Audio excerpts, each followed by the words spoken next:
name is Susana Sanchez. I'm a licensed registered dietitian with the RGVDA. And we thank you for attending our session live. And if you're attending through Facebook, we welcome questions towards the end of our session, okay? So I'm gonna hand it off over to our moderator, Dr. Pedro Mego, who is going to walk us through some questions, and we'll definitely leave more than enough time for questions and answers at the end of the session, all right? Thank you. Thank you, Susana. Tonight we have an excellent panel of experts. All of these are specialists here in the Rio Grande Valley, and we are very, very happy to have you here. Thank you for taking time from your busy schedule, but we know education is very important, and they gladly do it to our community here through the RGV Diabetes Association. We are going to start tonight with Dr. Amanda Cantu. She's an endocrinologist at Valley Diabetes and Endocrinology Comprehensive Center. Dr. Cantu, unfortunately, the Rio Grande Valley is known at this time not for the good things. Unfortunately, we are leading #1 or near to #1 in obesity, metabolic syndrome. From the health standpoint, we know that this has a lot of consequence. But can you tell us a little more, or can you describe to us the burden of diabetes among the Rio Grande Valley community? Of course. Thank you, Dr. Mego. Like you said, my name is Amanda Cantu. I'm an endocrinologist with Valley Diabetes and Endocrine Comprehensive Center. And we do mainly see diabetics in our practice. Now, the issue with diabetes here in the Rio Grande Valley is that we do have twice as much diabetes as there is anywhere else in the U.S. So that in turn leads to more hospitalizations, more ER visits, more cost of health care related to diabetes, and in turn the complications that come with diabetes. So then we have more cardiovascular disease, more kidney disease, and so forth. So it's really important to educate the community regarding risk factors and prevention. Thank you. Tonight, I would like to introduce an imaginary personage in our discussion. Because if we consider somebody as a real person, it's a kind of a little easier to understand. This personage, we are going to call him Joe. Yes, it's an easy name, you say. And this Joe is a kind of a typical person, a typical here in the valley. No? Joe, he is 48 years old. He is 5'8", that is approximately 1.72 meters, and weighs 180 pounds. If we go by medical standards, we usually do what is called body mass index, that is around 27. We know that Joe, based on this weight and height, he's in the overweight category. And he, as most of us, unfortunately, are not very active. We are busy at work. But he claims no symptoms. He can walk more than 5 blocks. He feels no limitations in his daily living. This person, as Joe, Dr. Cantu, do you think that should be concerned? Do you think that should be evaluated for diabetes? Or what are the risk factors to develop diabetes or the current guidelines for the screening in a patient for diabetes? So absolutely, Joe meets our screening criteria. There are some things that we cannot change that are risk factors for diabetes, such as our age, our ethnicity, whether or not we have had things like gestational diabetes. Things that we can modify are things like our weight. So the body mass index reaches criteria, his age over 45, also patients that have high cholesterol, high blood pressure, all of these are risk factors. Family history of diabetes, all of these are risk factors for presenting diabetes. And now let's imagine that 4 to 5 years has passed. Now Joe is 53, and also he has gained approximately 20 pounds. No, he is not 170 anymore. Now he is 180 anymore. Now he's 200 pounds. What makes him a BMI of 31, and now he's in the obesity range. He claims that he is able to do all the activities that he wants. He thinks that he can walk 5 blocks, but he doesn't walk that long distance for a while. He claims asymptomatic, but when you ask him in detail, he say, "Oh, you know, doctor, I feel thirsty. I need to drink a lot of water." No?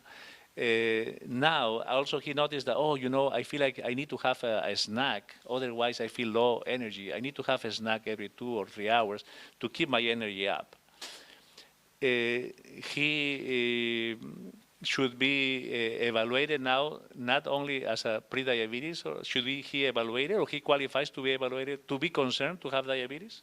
So yes, we established that we need to definitely continue to screen him. Now, there are a few different ways of making the diagnosis of diabetes.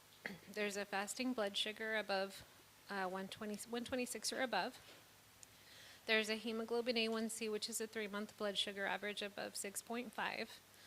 A random blood sugar above 200 with symptoms. So the symptoms that Joe is having are characteristic of diabetes. We can also do something called a glucose tolerance test, which is where we give a glucose load, and if it's more than 200 after 2 hours, that's another diagnosis of diabetes. So we sometimes use 2 of those depending on how severe the symptoms are. Thank you. And Joe went to his primary care physician, and he has been found to have the hemoglobin A1C of 8. With that, basically, he makes criteria of diabetes as you described, and now he's a little concerned. Now I am diagnosed diabetes, a confirmed diabetes, and should I be now screened not only for diabetes, should I screen for possible diabetes complications? Is there any current recommendations or guidelines in which patients with recently diagnosed diabetes should be sent to a specialist, or what are the guidelines at this time? We do have guidelines for screening of complications of diabetes, so every new diabetic patient receives that education. What now do I need to look for? How often do I need to see my doctor? And part of the screening test is a yearly retinopathy screening. We look for diabetes complications in the eyes. We look at protein in the urine, which is an early red flag for renal disease due to diabetes. We look at something called an ankle-brachial index, which compares the blood pressure of the arms to the legs and gives us an idea of the health of the arteries. We also, need a yearly foot exam. Thank you very much, Dr. Cantu, for all this great information. And now,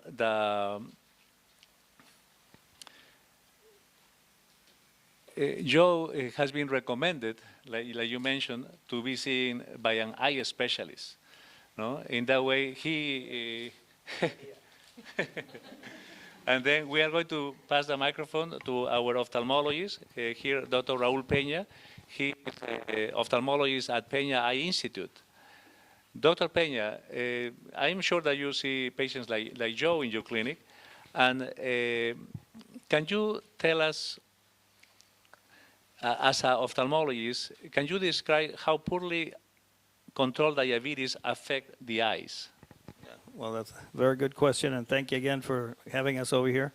As you have done, and Dr. Cantu had said, the diabetes it's a problem here in the valley. Unfortunately, it's a very high incidence of that. We have a lot of patients, and just because you don't have any symptoms currently doesn't mean that the diabetes is not attacking you. The diabetes, the glucose molecule is very big, so it takes a lot of space and microcirculations, hence the feet, the kidneys, the eyes, and all of the body. So when somebody has diabetes, if anybody looking in there or here and everything like that, if you are diabetic, if you have a family member who's diabetic, if you have a friend who's diabetic, they need to get checked by the ophthalmologist. You need to get a dilated fundus examination to look at all the vessels and everything in the back of the eye. The back of the eye, where the retina is and the choroids, that's where all the vessels are. When you don't have enough circulation going, then it starts forming new vessels, and those new vessels are very fragile and they start to bleed. And if they start to bleed, they can be a big problem if you get to that point.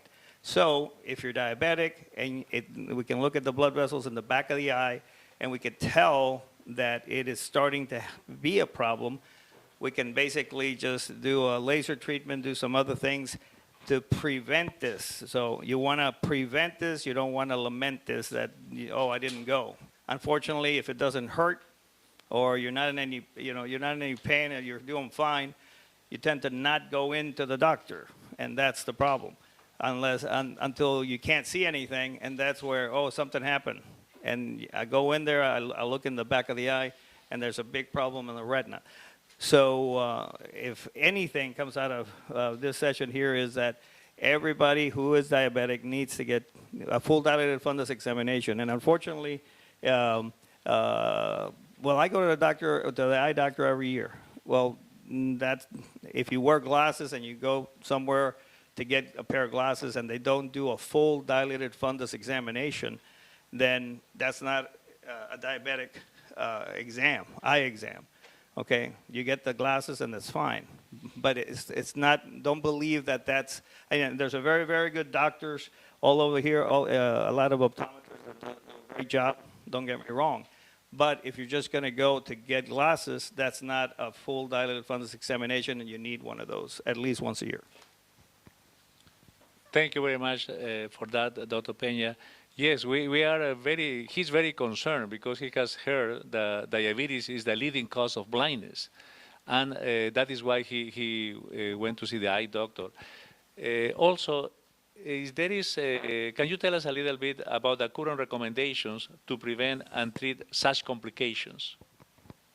Well, first of all, go see your endocrinologist and their primary care doctors and everybody to avoid that. Keep your hemoglobin A1C at a level where you need to do that.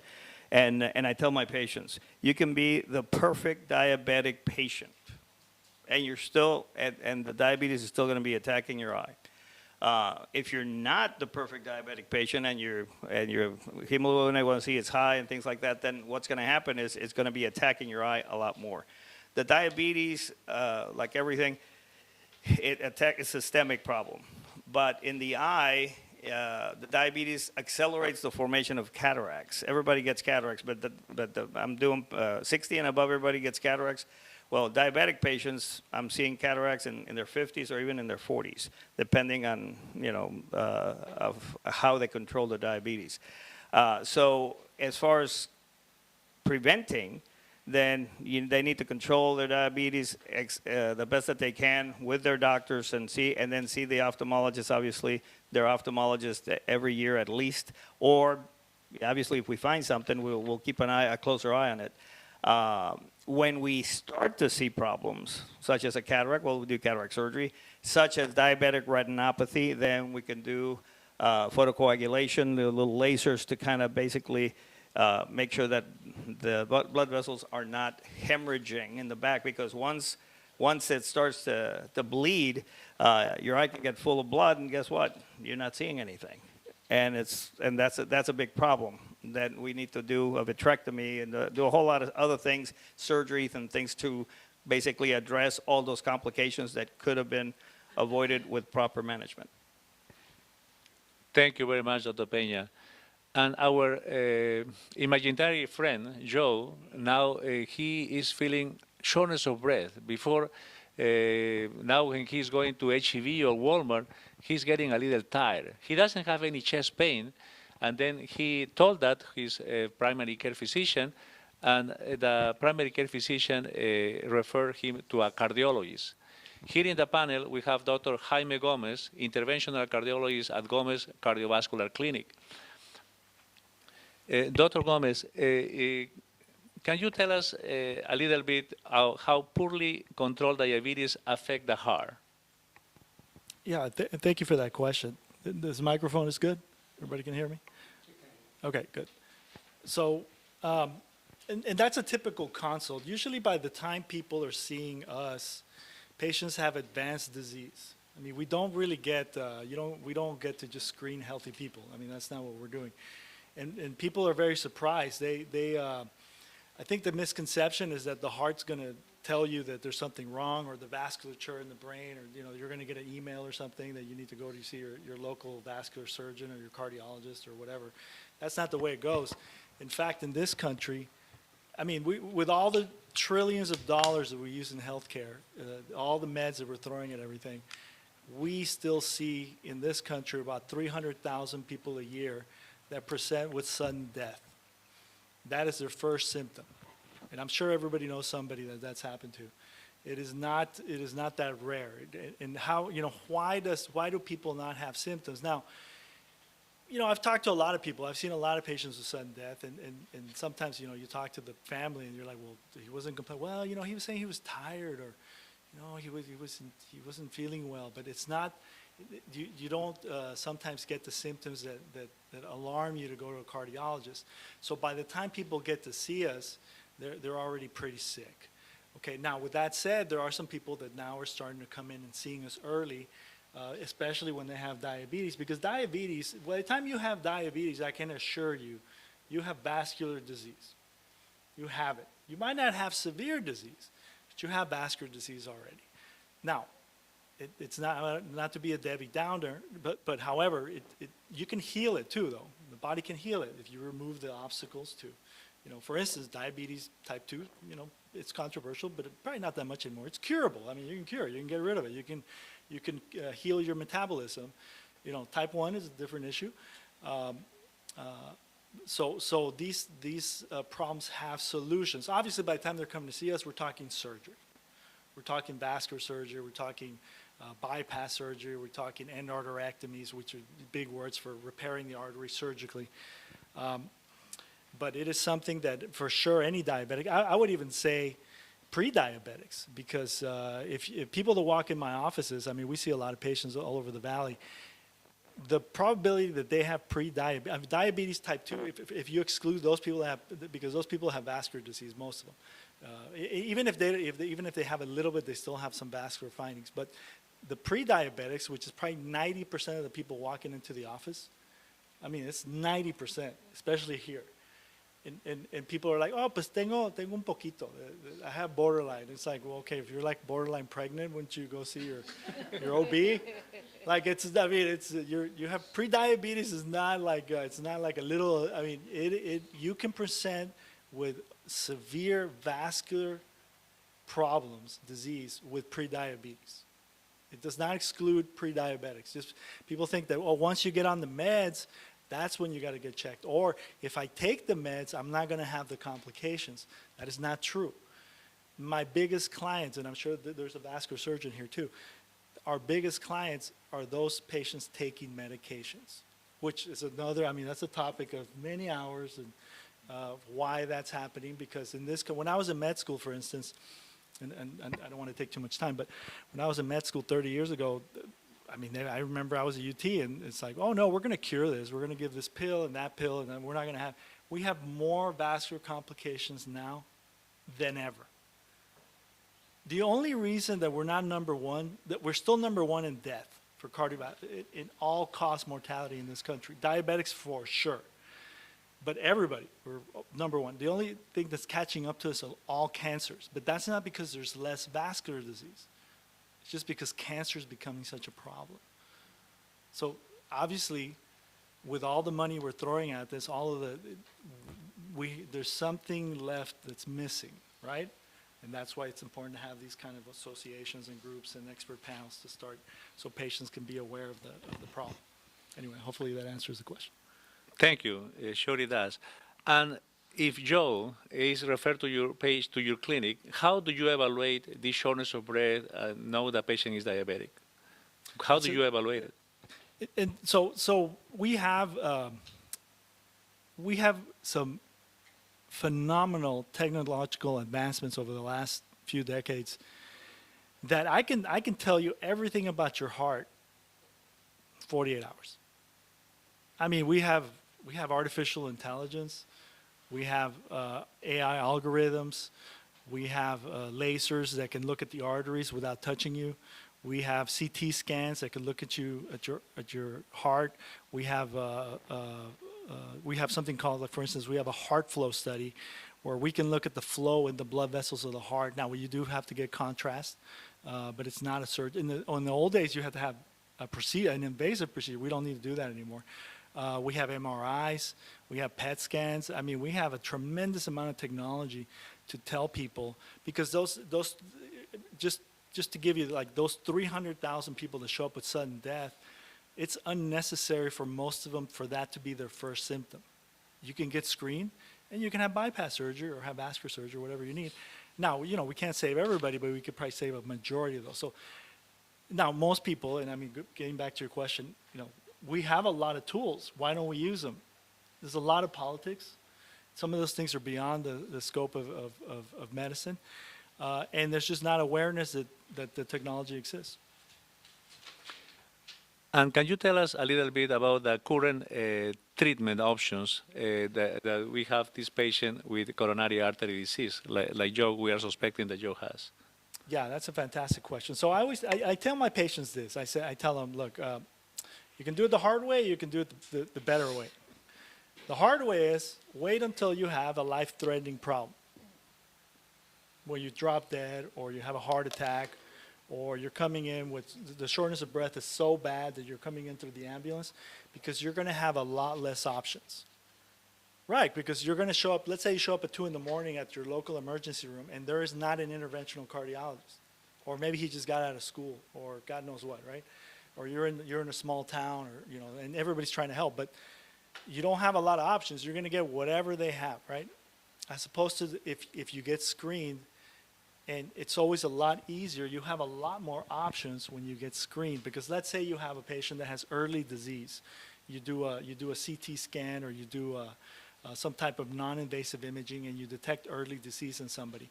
Well, you don't have to treat them surgically. You could go ahead and work with them, work with a health coach, figure out, you know, get their diabetes under control, or get rid of it, quite frankly. And that patient will heal. They won't develop the symptoms that need surgery.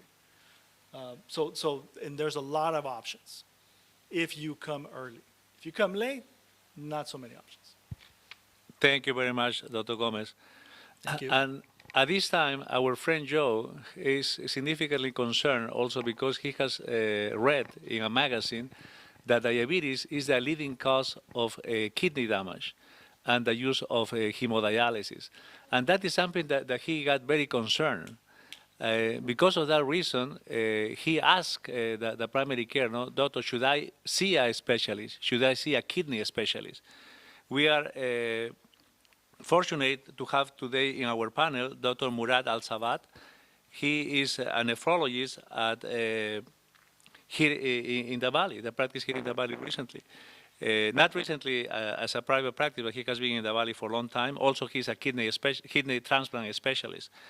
Dr. Al-Sabat, as a nephrologist, can you describe how poorly controlled diabetes affect the kidneys?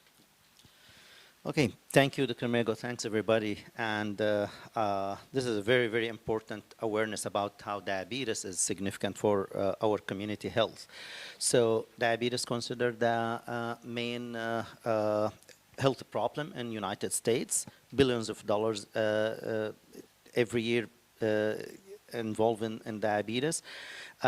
So involvement of the kidney in diabetes, actually, unfortunately, kidneys get affected from the diabetes very early. And when the patient starts to show symptoms or signs, it's a little bit advanced, as my colleagues mentioned earlier. So how involved the kidney in the diabetes? Mainly when the high sugar, when the high glucose in the blood start to circulate in the kidney has a kind of capacity to control the sugar up to like 180. Whenever it start to go higher than this, the kidney lose control of that, and that's when the sugar start going through the kidney to the urine, and that's when the damage will start. When we start see what we call it proteinuria, or a protein in the urine, that is a very, very alarming sign that the patient already have advanced kidney involvement from diabetes. And this where actually our colleagues in the primary care setting will be involved in referring the patients to us earlier. The early the patients refer to the nephrologist, the early we can control the complications related to diabetes. In a matter of fact, there was a very, very important landmark study done in one of the prestigious journals.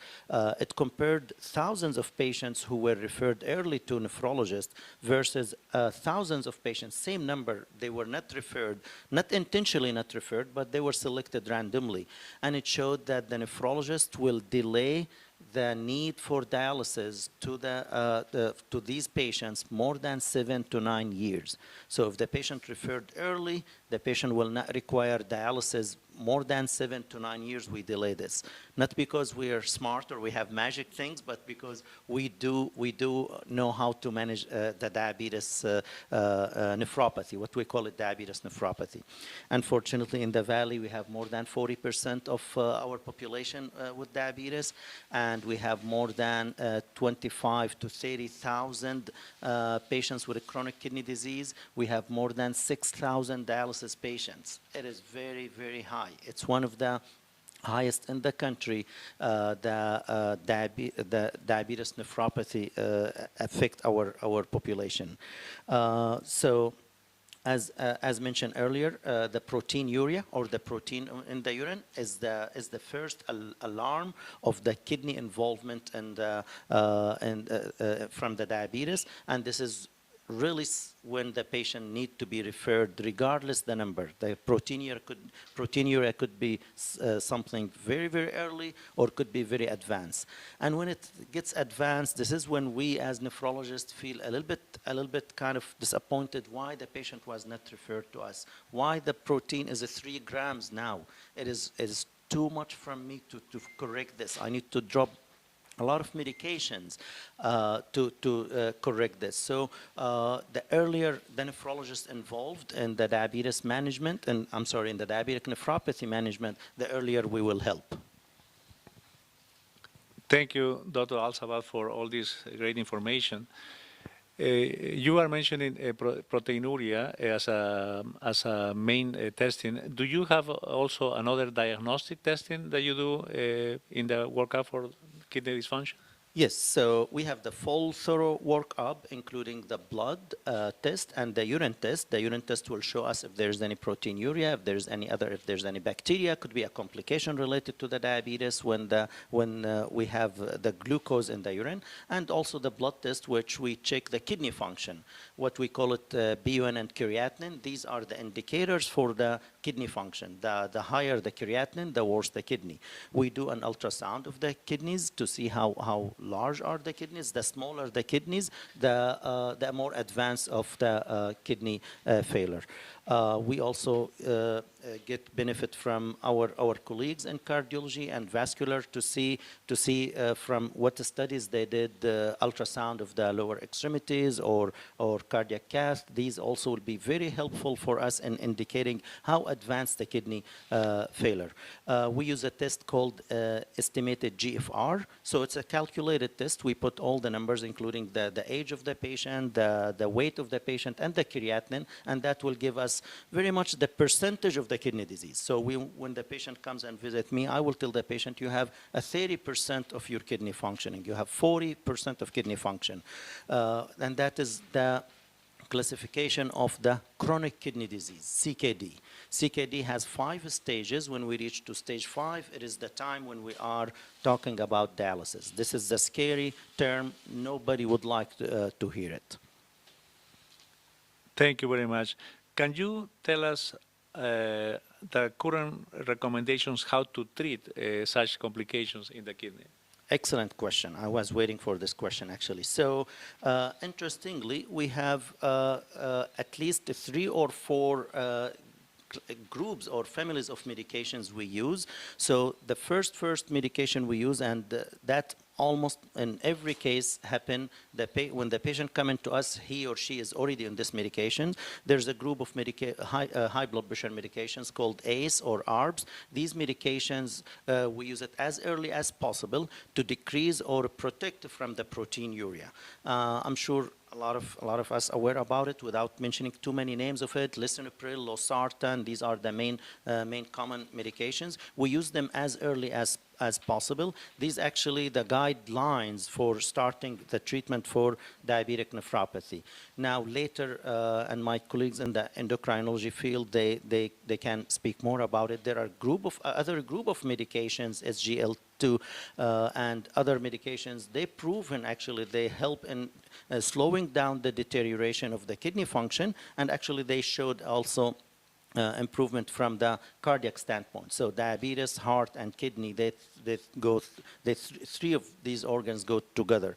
And the most recent medication came a few years ago. It's called Finrenone or Kerendia. This is also improving the proteinuria in the patients and to slow down the kidney function.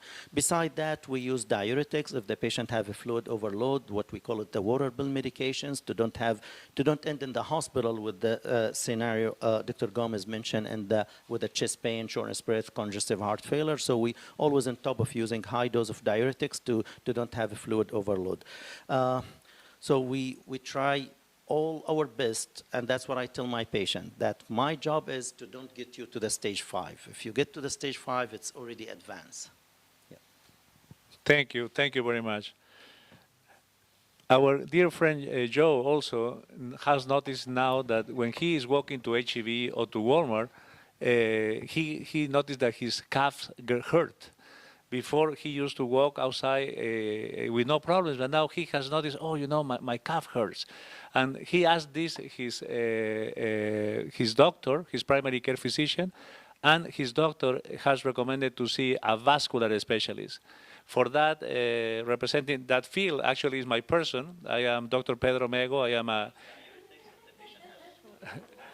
I am an interventional cardiologist at RGV Vascular and Vein Institute here in the Rio Grande Valley. And let me talk about a little bit about what is peripheral artery disease. Peripheral artery disease is part of a systemic disease.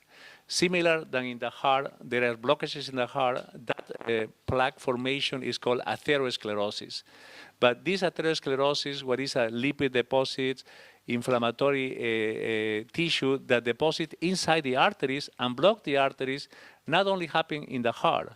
We know that when happening in the heart is called coronary artery disease and put the patient at heart attack. When this happens in the neck, it's called carotid stenosis and put the patient at risk for a stroke. When these blockages happens in the heart, in the legs, it's called peripheral artery disease and put the patient at risk for amputation. That is what our dear friend Joe is very concerned, because he has a relative actually that finished with amputation and he doesn't want to go in that road. That is why he has been referred to a vascular specialist, or like myself. And how, if this patient comes to us, what do we do for him or for them? Is usually, as many other problems, usually we talk to the patient, we examine the patient, we see what evidence of peripheral artery disease are in the patient. Usually this patient has weak pulses, the skin is very thin, the feet are very cold, usually the toes are thickening, hair loss is lost in the distal part of the legs. All of these are signs the patient has peripheral artery disease. Interestingly, peripheral artery disease could be present and the patient is asymptomatic. Actually, this happens approximately 35 to 40% of the time. Yeah, it's true. Even the patient is asymptomatic, the patient already has evidence of a peripheral artery disease. The way how is diagnosed, this disease, is with a simple test. It's called anchor brachial index, what is a blood pressure cuff in the arm and in the ankle, with a simple mathematical formula. If it is 0.9 or less, is diagnosis of peripheral artery disease. There are, like Dr. Gomez mentioned, technology has improved. And at this time, we can evaluate peripheral artery disease with non-invasive testing. We don't have to do any costly or any invasive testing.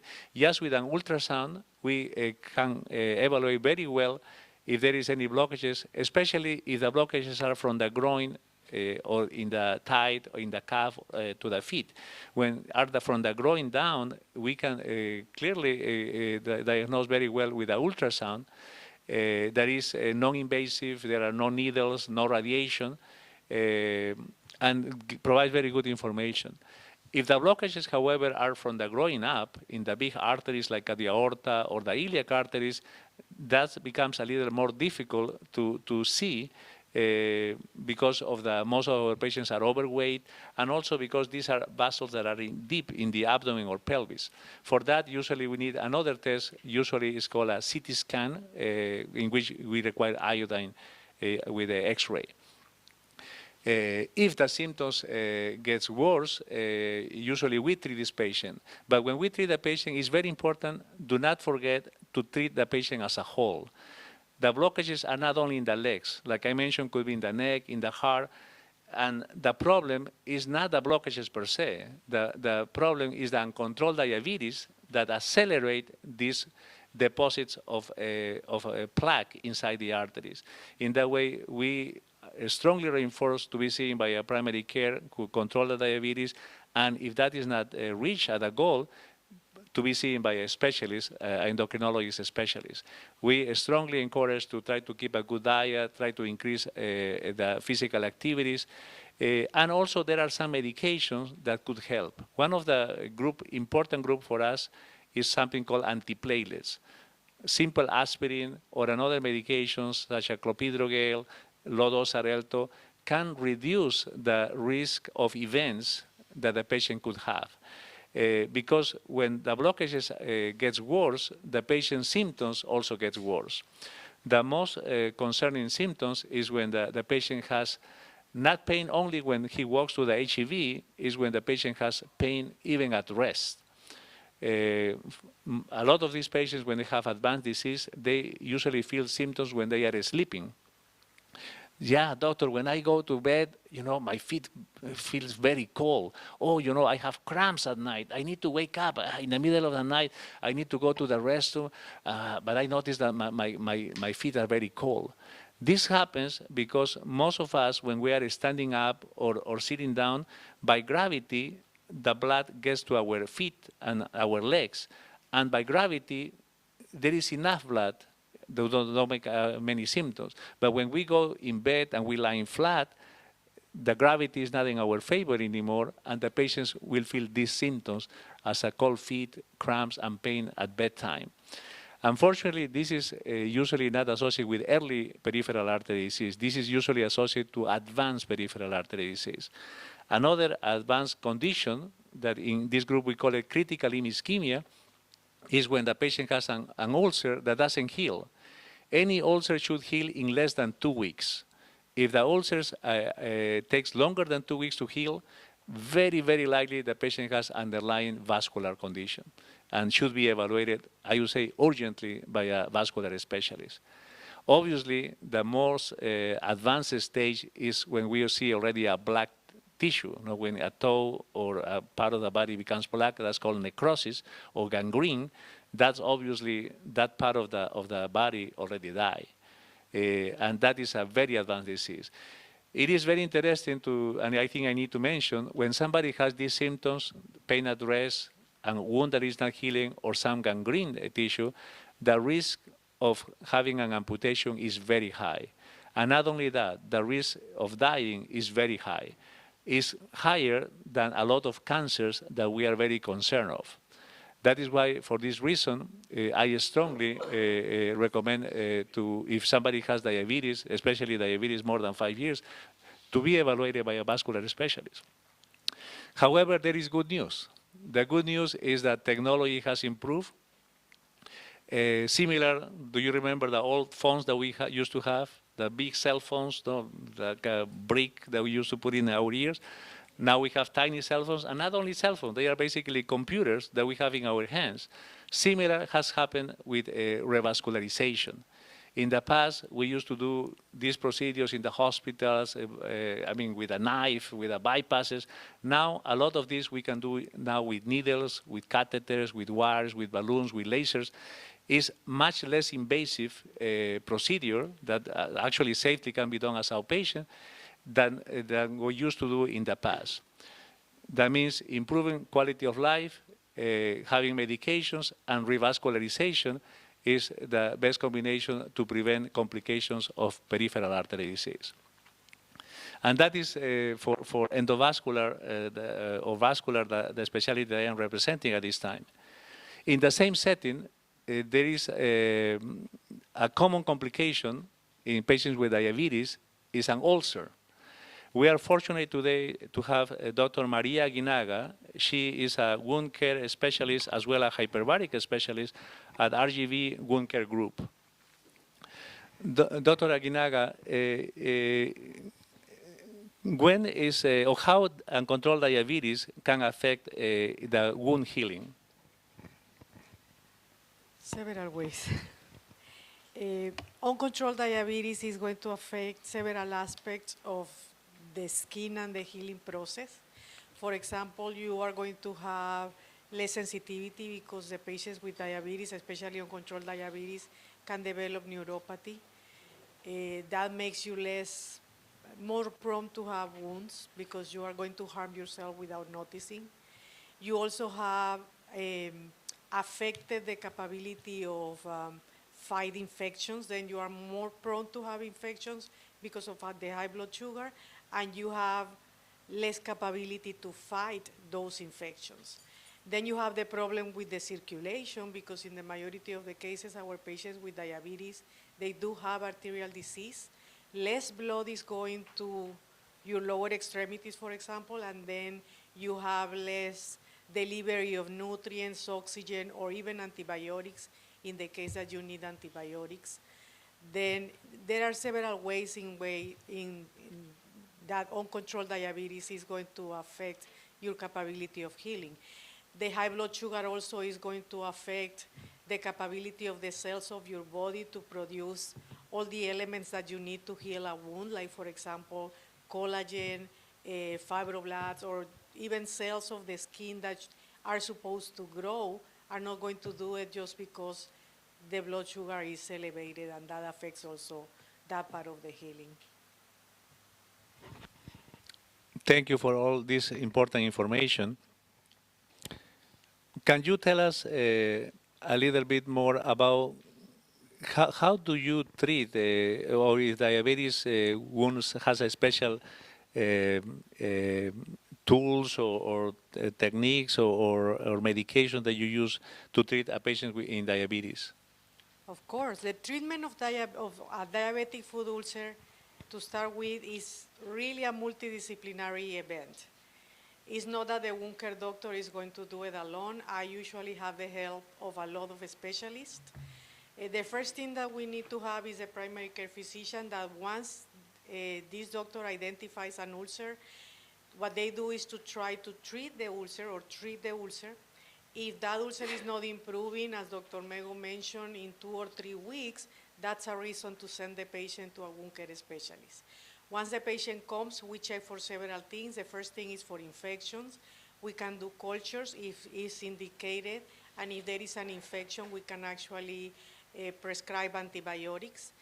If we are suspecting a deepest infection, like for example, infection in the bone, which is called osteomyelitis, then we can order x-rays or we can order MRIs in order to check for that kind of infection. If that is the case, most likely we are going to refer the patient to an infectious specialist, who is the person that is going to treat osteomyelitis. We check also the vascular status. We check the arteries, like with ABI or with arterial ultrasounds. And if the patient has arterial disease, most likely we are going to refer the patient to a vascular specialist to do the treatment of the arterial disease. If my patient has elevated blood sugar or A1C, of course we are going to send the patient, we are going to help with the treatment, but we are going to also require the support of the primary care physician, the endocrinologist, and the nutritionist, because it's very important to decrease the A1C at a level that is going to allow us to heal the ulcer. If the patient needs surgery, for example, we can do the debridements in the wound care center, but if the patient needs something more specialized, like a deeper debridement or an amputation. Sadly, some of them come to the point of amputation. Then we actually get the help of the general surgeon or the podiatrist. As I mentioned, it's a multidisciplinary event when a patient has a diabetic foot ulcer. There are other things that we can use to heal the ulcer once we correct all the problems that the patient has. Then we can get, for example, we continue with the debridements. We do the offloading, which means not to put weight on the area where the ulcer is. We have several technologies that we can use. Now we are using a lot of PRP, which is platelet-rich plasma, to try to heal ulcers. We use clots, which is basically your own blood. We create a clot and we use it in the wound bed to try to heal the ulcers. We have a skin substitute that lately are in the news because there's people that is using it not in a good way. But when you use it in a good way, actually it's very good to heal ulcers. We have negative pressure wound therapy to help the ulcers to heal. And we also have hyperbaric oxygen therapy, which help us to deliver more oxygen under pressure in the blood to reach the ulcers to help with the healing. All of those technologies are helping us to also heal ulcers and help the patient not to have amputation. But the most important thing is to come on time in order to go through all this process to heal any ulcer that you can have in the foot. Thank you very much, Dr. Aguinaga. And we are definitely very fortunate that technology has improved, like you can hear from a lot of the specialists, and technology not only in procedures, also in medications. And at this time, we are going to make a little pause in our friend Joe, and Joe would love to have a time machine. Joe would like to know about all of this information about diabetes, pre-diabetes, and avoid all the complications. But let's think that now Joe, he's 40 years old. He's not 48 pre-diabetes, not 52 with diabetes. Now he is 40, and he wants to know, he wants to learn, he wants to prevent about diabetes. For that reason, we are going to talk about now prevention. And when we talk prevention, there is no way to talk prevention without nutrition. That is why, for this reason, we have Susana Sanchez. She's a certified diabetes educator here with us. Susana, we are living in an era in which we have plenty of experts. When we see Facebook, TikTok, or any of the internet platforms, we can see an experts in all diets. No? And as a dietitian, could you describe why an appropriate diet is the cornerstone in the prevention and management of diabetes?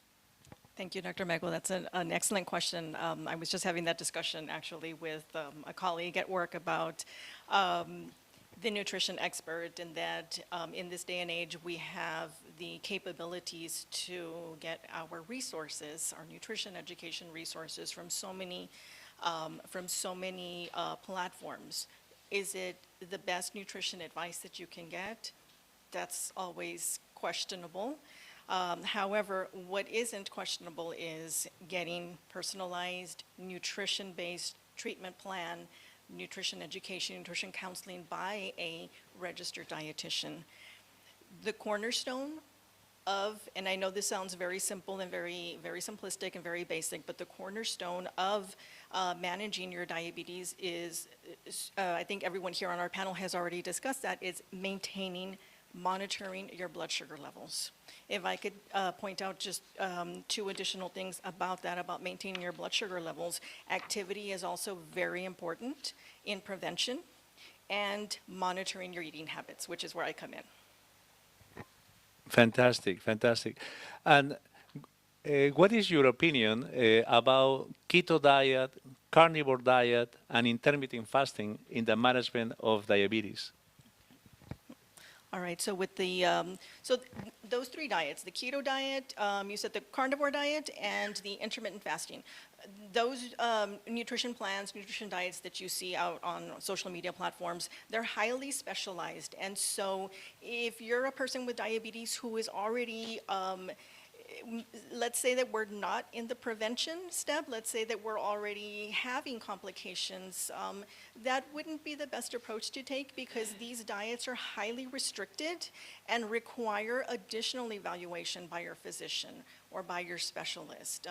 The keto diet alone, just the basic tenets of the keto diet is very, very, very low carbohydrate, high protein, and I think that's sort of where the carnivore diet sort of just blends in, and they tend to merge, and so intermittent fasting, for example, it sounds doable. It sounds like an excellent plan, and in some people, it absolutely works. Will it work for everyone? Not always. And there's always that risk of developing hypoglycemia. And for a person with diabetes, it's something that you want to prevent. And can you tell us what is the current insurance coverage for diabetes education? Okay.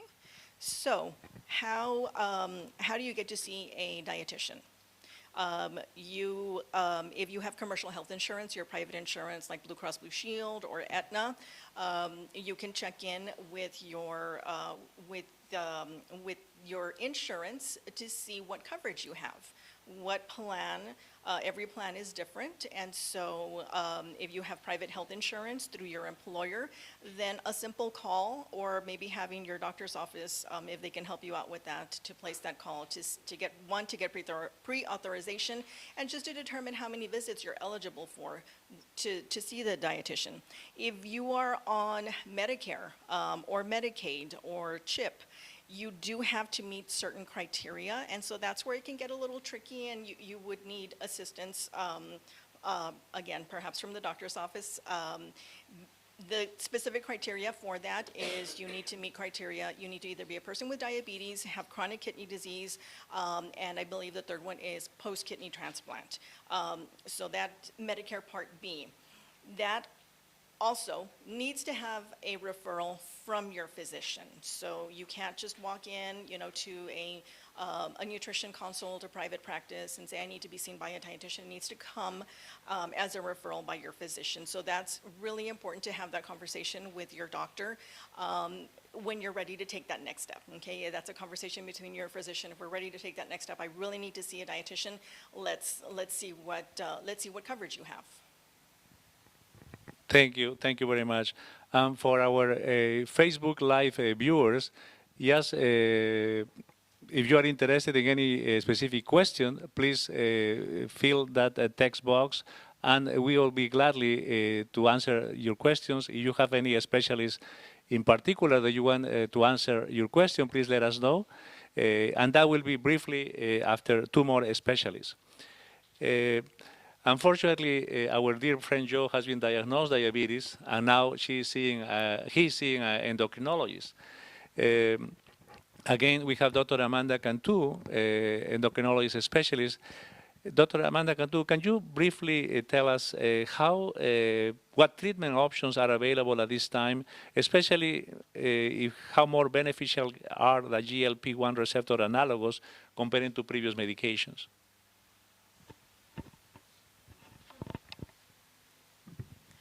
Thank you, Dr. Mego.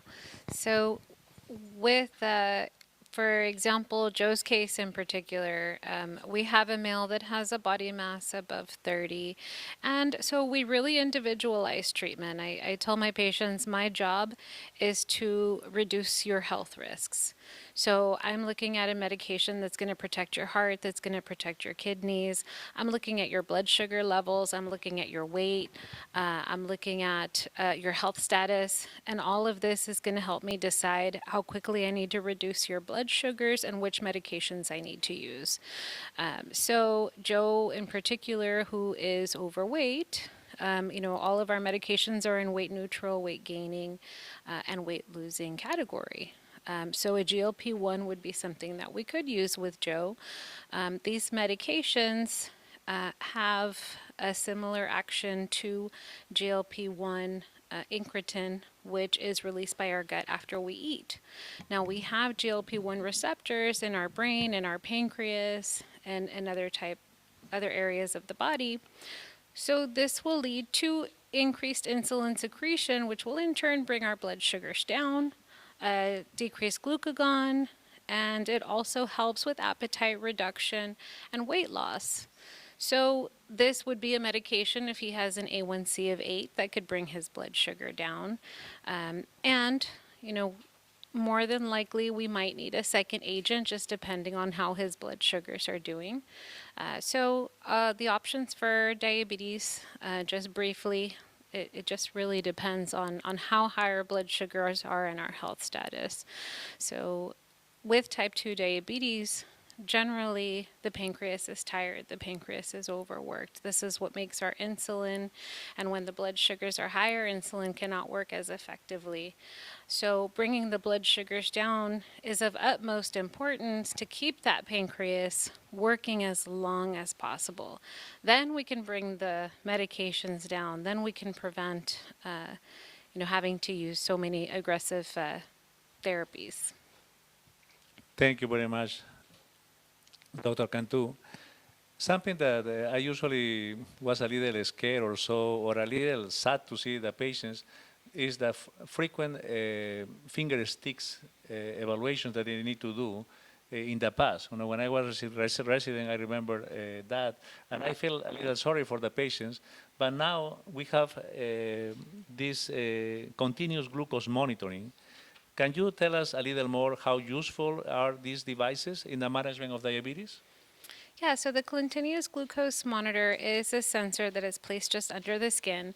So it is reading your interstitial fluid, or the fluid that's between the skin cells, and that will give us your blood sugar levels.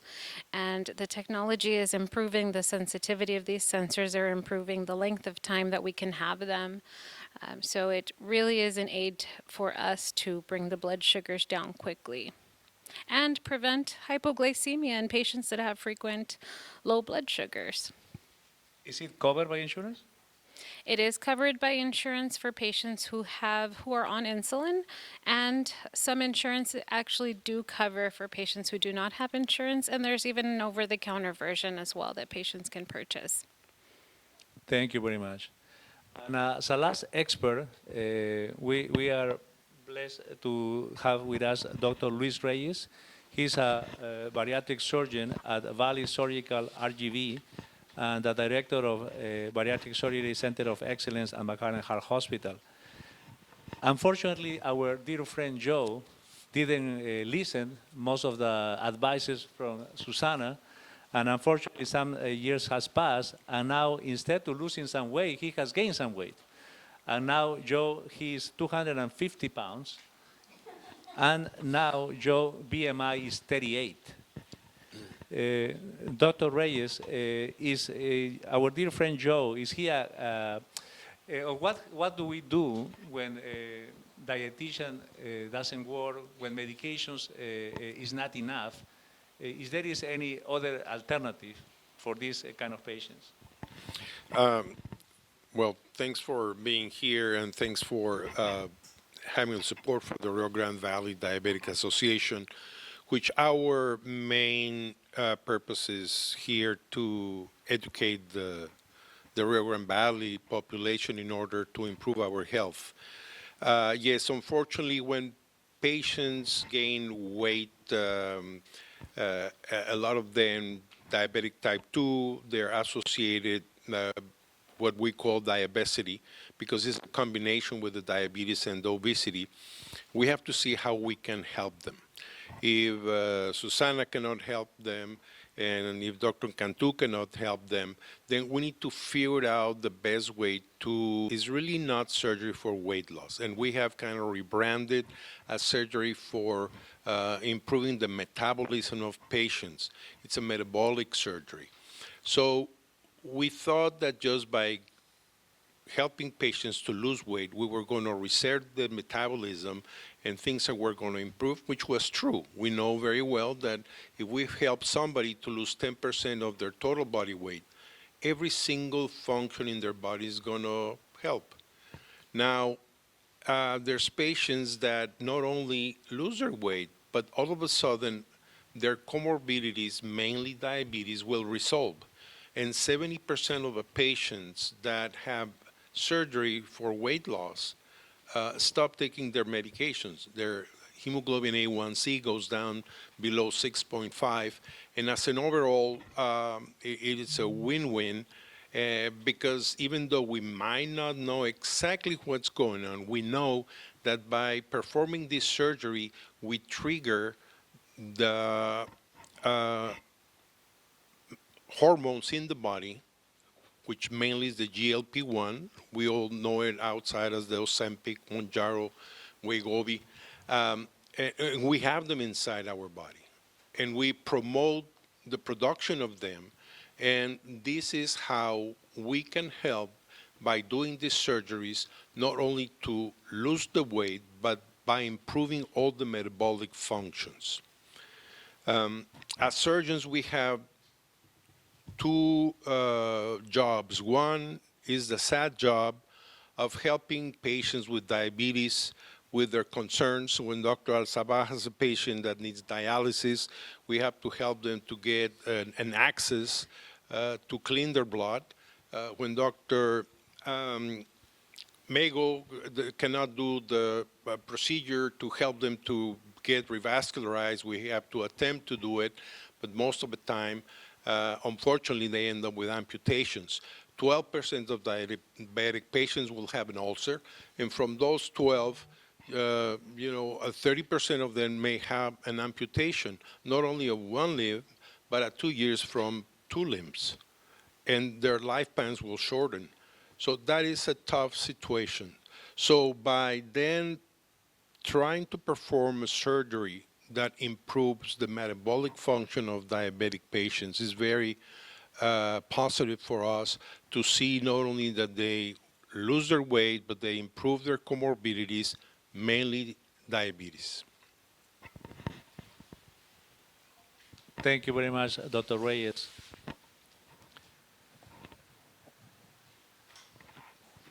I think basically we have finalized the interview with a specialist, and we want to have a good time for all the questions that we have been receiving from Facebook Live.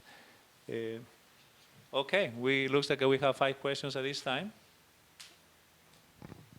All right, so I'll go ahead and start off with the first question.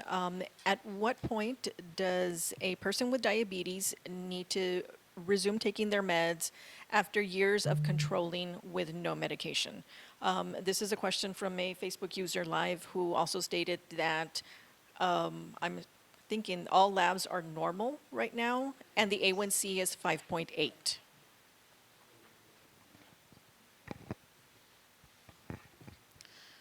So it is interesting to see different levels of blood sugar control despite A1C, because A1C can be a little bit deceiving. What happens we know that we have type 1 diabetes and type 2. And type 2 diabetes, our pancreas is a little bit overworked. With type 1 diabetes, the pancreas is not working, so we need to replace insulin. With type 2, we just need to make sure that the pancreas continues to work as long as possible. Prediabetes is this level where we have decreased sensitivity to the insulin that our body is making. And this is a very critical point, because if I place a continuous glucose monitor on a patient that has type 2, that has prediabetes, and I see that those blood sugars are going up above 200 or 250, this patient does need treatment. So it really is individualized, again, based on the risk factors, weight, and what the blood sugar levels are, regardless of the A1C level. So there's still the insulin resistance there. Thank you, Dr. Cantu. So this next question is for Dr. Aguinaga. The question from one of our listeners on Facebook Live is, how do I prevent wounds to the feet? Thank you for the question. Well, the first thing is to control your numbers. Uh, Control your weight, your BMI, your hemoglobin A1C, your blood pressure, and your cholesterol. The second step, if you already have diabetes and you are controlling your diabetes, is to check your feet daily. And I usually advise my patients to do it twice a day, one in the morning, one in the night, and use appropriate diabetic footwear like shoes. That's very important because shoes is one of the reasons, if you don't use appropriate shoes, that you are going to have actually wounds. Never being barefoot, you always should wear your appropriate shoes in any circumstances. Take care of your skin. Very rarely my patients are hydrating their skin and they have, just because of the diabetes, you also have very dry skin.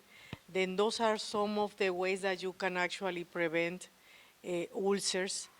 The most important one is control of your diabetes and checking your feet daily. As soon as you see something that was not there the day before, like a callus, a redness, a blister, even a wound, you need to please go and check with your primary doctor because something that you think is small can turn big if you don't take care of it. Then those are the most important steps to prevent ulcers in patients with diabetes. Thank you so much, Doctor. I'm going to move on to the next question here, and this one is related to diabetes and high blood pressure. It's a very general question to explain the relation between diabetes and high blood pressure. For Dr. Gomez. Yeah, that's a fascinating question. When I was in med school, I remember having 30 years ago, this thing about hypertension was you have hypertension, it's idiopathic. Idiopathic means we don't know why you have it. So 90% of the cases are idiopathic, and we're just going to take meds, and that's it. We know now that that insulin resistance and diabetes, in fact, I would say not insulin resistance and hypertension, sorry, they're linked. So when you develop insulin resistance, most of those patients are going to develop some type of hypertension. Hypertension, in my mind, is not a disease. It is a symptom. It is a vascular symptom of the insulin resistance. So what would be the fundamental thing to address with the insulin resistance? Now, of course, we have a $1 billion industry that does not focus on that. Right, so we got to think about that too. So there's a big incentive for us to use hypertensive medication. So I will tell my patients, I'll be transparent about this. Look, a lot of patients come see me and say, "Hey, I need you to manage my hypertension." I said, "Well, I don't want to be a drug dealer." No, I got plenty of guys that will do it for you. The average American is on 7 medications at this point at 60. Many of those are hypertensive agents. So if you want to do that, go ahead. But why don't you address the fundamental issue, which is your insulin resistance? And that's another conversation. But that would be my point. So yes, we have a lot of drugs for hypertension. We even have implants now. We're trained in doing carotid implants that are like biosensors that can help you manage your blood pressure. We can do very invasive procedures like renal artery denervation. We got all sorts of things that we can do, and we can do them. But that might not be what's in your best interest. So what I would tell the client, the patient, is focus on the fundamental issue. Why do you have hypertension? A great example I always use are fighter pilots. So when you're in the Air Force and you train a long time to be a fighter pilot, if you develop hypertension, you cannot take medication. Your career is over. So I don't know if you guys have ever met a fighter pilot, but I have. I've had them as patients. That's not an acceptable answer for me to put them on a medication. So with those guys got smart and they came up with a company called Zona Plus. This is not a plug. I don't get any money from these guys, but they have a biofeedback device where it's a handheld device. It almost looks like a joystick, like from an airplane, and that device triggers your endothelium, your blood vessels, to have a reflex. You do a little exercise, super easy, and it lowers your blood pressure. So medication is certainly one way, and it's a preferred way in the allopathic system, but it's not the only way. There's a lot of ways to get your blood pressure to heal, your vascular system to heal, your metabolism to heal. So I would focus on that. Hopefully that addresses the question. Thank you, Dr. Gomez. And if you can just pause really quickly, because there's a follow-up question, and I feel like this is for you as well. A Facebook listener here is asking about the symptoms of heart failure. Yeah, okay, so heart failure, yeah, it sounds awful, right, when you say heart failure. So heart failure is also a symptom. It's not a disease per se. Sometimes we call it congestive heart failure. So it's a symptom. So heart failure can actually happen to anybody. What causes blood flow? When blood doesn't flow well, causes organ malfunction, all, including brain. And when the organs don't function well, weakens immune system. When an individual has a weak immune system, of course, it's going to promote infection, disease, and many other things. And of course, what causes poor blood circulation or improper is a misaligned structure and an imbalanced body. So anyone that has good posture, good balance, has their veins open, and the organs function well. That's all I have to say. Thank you. Congratulations, doctor. Thank you. Thank you so much. Any other question from our attendees? All right. I'll move it on. We have a few more questions from our listeners on Facebook Live, and this question comes from Paola. What is the best treatment for peripheral artery disease? The best treatment, like anything in life, would be prevention. No? Prevent peripheral artery disease, as well prevent any other complications from diabetes, would be the best condition for a patient. However, most of the patients, unfortunately, are not in that stage. Especially when they are referred to a specialist, is usually when they have kind of a symptom or a sign of advanced disease, in this case, peripheral artery disease. I would say the best is to control the risk factors, control diabetes, control hypertension, high cholesterol, overweight, improve quality of life, increase physical activities. That I think are the general recommendations. And if this is not enough, there are some medications that could help in the management of this problem. No? Like I mentioned, decrease the aggregation of the platelets with antiplatelet medication, and also some medications to improve the symptoms. But if this is not enough, especially if there are signs of critical ischemia, like a wound that is not healing, like a pain at rest, or a risk for amputation, then these patients require revascularization. No? What is the minimal invasive procedure in which we improve the flow in the legs? Thank you, Dr. Mego. And do we have any other? Okay, so I feel like we're down to our last question, and I think this one was probably tied into the relation to hypertension and diabetes. So this question is asking about liver disease and diabetes. I'm not sure who would like to. Dr. Cantu? It was a very general question, just the relation of diabetes with and liver disease. Liver disease. So metabolic syndrome is characterized by a few different criteria. And we can have an elevated body mass, we can have a high fasting blood sugar, we can have high blood pressure, we can have high cholesterol. If we have at least 3 of these things, and fatty liver is one of those. If we have at least 3 of these things, we have metabolic syndrome and we have a risk of developing diabetes. Now, just like we have more diabetes, we have more fatty liver here in the valley. right? And fatty liver in its intermediate stages, stage 2, stage 3, can develop into end-stage liver disease within 6 months or a year.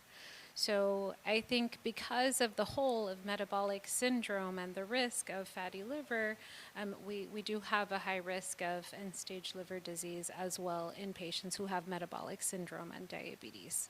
So we do see it quite often in clinic, fatty liver, and we do our screening tests and make sure that we get these patients screened early and preventing complications. Fantastic. We have a great panel of experts tonight, and I want to thank each of one. Before finalize, I want to talk to our viewers, as well to the people who is present here, and I want to emphasize the importance to taking care of your health, the importance of prevention, avoiding the medical condition, avoiding diabetes, pre-diabetes would be the best scenario. And I strongly encourage to improve your diet, increase your physical activities, and all these routines that will help you to develop and control overweight and obesity, and to avoid diabetes. However, if you have been already diagnosed pre-diabetes or diabetes, preventing complications is very important. For that reason, talk to your primary care or talk to the diabetes specialist and talk to him and ask your concerns, and also, if needed, request the referral with a specialist to prevent the complications associated to diabetes.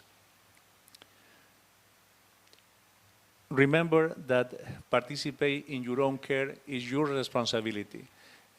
Nobody is going to take care or is more interested in your health than yourself. Please participate in your health. With that, I would like to thank each one of the panelists, and I would like please to give a round of applause to the presence. As well, finalizing this great evening. Thank you.